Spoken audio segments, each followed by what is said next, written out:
আমাদের অনেকের এই মানসিকতা আছে, অন্যের প্রাইভেট বিষয় নিয়ে কখনো আপনি নাক গলাতে পারবেন না, কারো প্রাইভেসিতে আপনি ইন্টারফেয়ার করবেন না, কারো প্রাইভেট স্পেসে আপনি ইন্টারফেয়ার করবেন না। এটা খুব বাজে একটা স্বভাব, এটা ইসলাম হারাম করে দিয়েছে।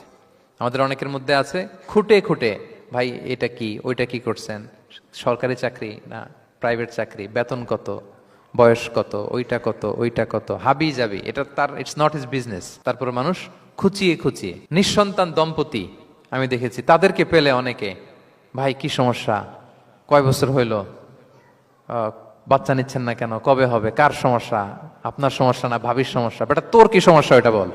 একজন নিঃসন্তান দম্পতি তারা কি স্ট্রাগলের মধ্য দিয়ে যায় আপনি জানেন?